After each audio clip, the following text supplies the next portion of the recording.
couch, dogs, me, guitar lessons.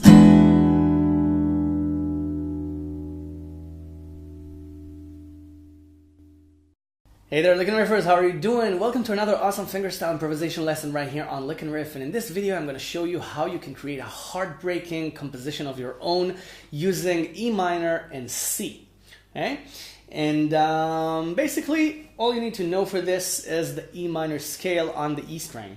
Okay? E minor is open strings, 1, 2, 3, and 6. And you have 2, 3, 5, 7, 8, 10, 12 on the E string. Okay? So just toy around with that for a while.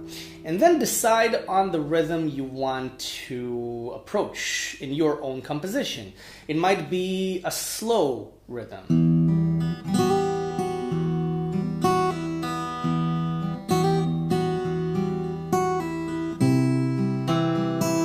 Okay? You see how the transition from E minor to C creates really interesting tension and really interesting color.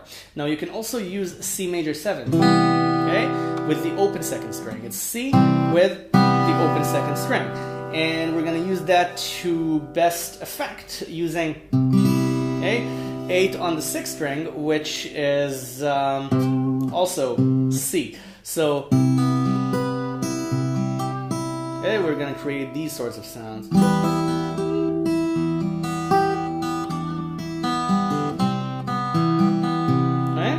Now this is supposed to be simple and beautiful. No fancy stuff, no showing off. So just explore and create licks on the E string using the open E minor chord.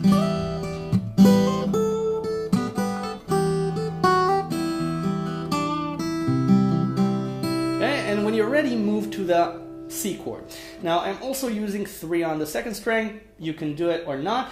On the 2nd string, you have exactly the same fret numbers, okay, except for 2. Okay, instead of 2, play 1. So you have 12, 10, 8, 7, 5, 3, 1, 0 on the 2nd string, okay, for the E minor scale. So,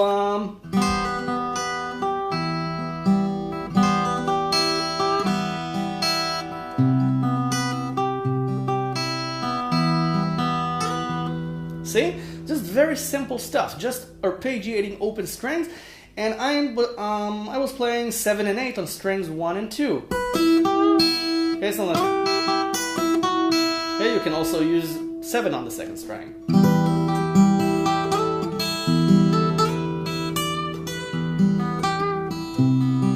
And then I moved to C major 7 by putting 8 on the 6th string. See how that works? It's really easy. It's an instant melody. It's instantly beautiful. So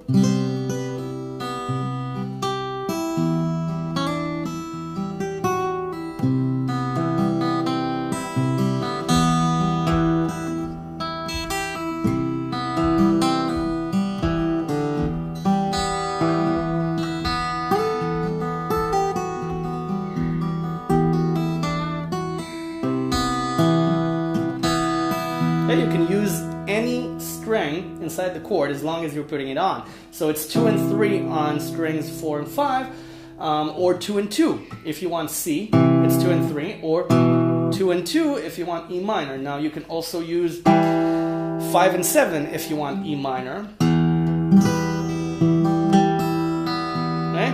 But it kind of confines you. You only have one finger free for soloing.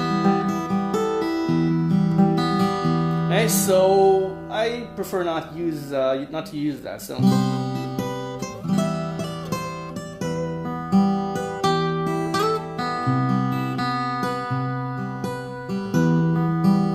okay, anything works here. Just change between E minor and C. Now, as you see, I'm not even trying hard to create interesting licks. I'm just noodling around the scale. You can also use. Okay, you use your finger instead of the thumb. You can use your finger and then play 12 and 10, okay, and 8.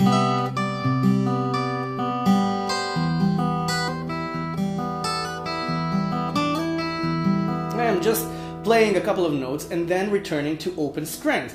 And when you use E minor and C, you'll find that you want to kind of release the tension at some point. Then you can just play D and then just go back to E minor. So you can play, okay, the D chord, just solo around 0, 2, 3 on the E string, or take this C chord up 2 frets, and then you get, okay, this interesting D chord. Okay? Okay, and then you're back to E minor, and the D chord releases the tension. So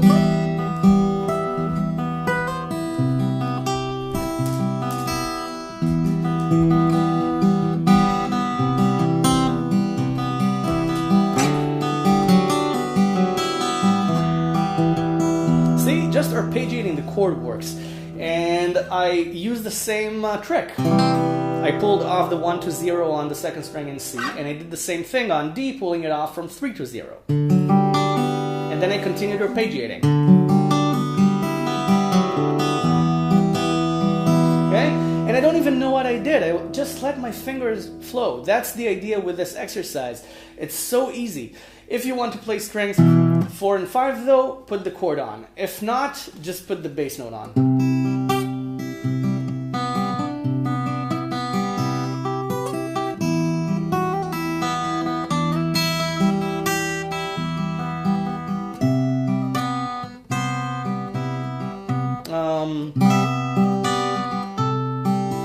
Okay, you can use 10 on the second string and 12 as well.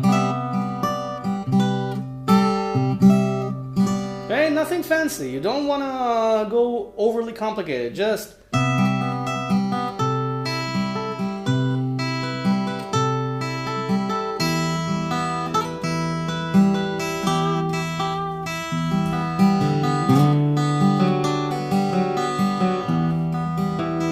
okay, you can go to D from E minor as well.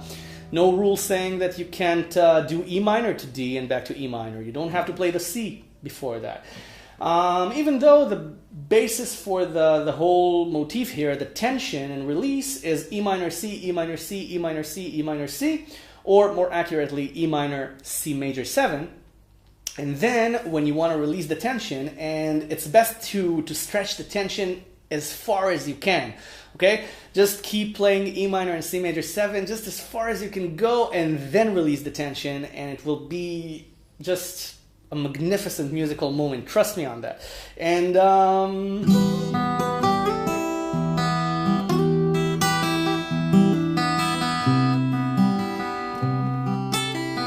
yeah, you can use the pinky for the C bass note. Okay, if you want 5, or you can use 3 on the 5th string, and then you have 5, 3, 7 if you like to stretch, 2 if you want to use the second finger for the bass.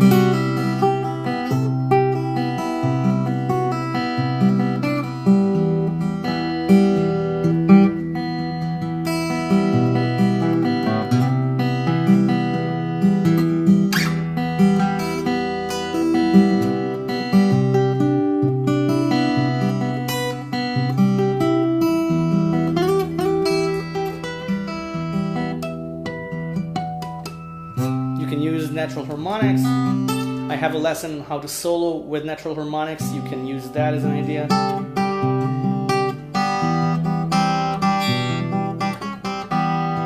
You can insert a little bit of extra tension by using chromatics. Okay, 3, 2, 1, 0 on the second string. You don't have to. And when you want to release, you can also create a dramatic moment and pause. Okay, and also connect these two. Okay, you have 4 and 5 on 4 and 5, and you have 5 and 7 that I showed you for E minor, so you can do.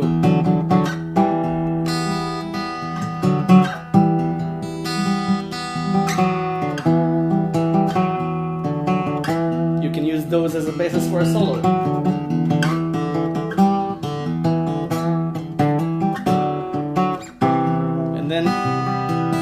to C. And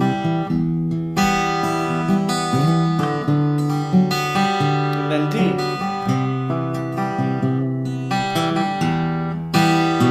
Okay? I'm just trying different things so you can have as many ideas to explore later on. So you go explore this, and before you do, subscribe to my channel if you haven't already, and I don't see a reason why not. Everything here is for free, of course, for your guitar education, but if you want to give something back anyway, you can pledge on Patreon and become a Lick and Riff patron. I'm grateful for any pledge you choose to make. The link is below in the description, and I'll see you in the next lesson. So thank you very much for watching. Bye for now. Enjoy.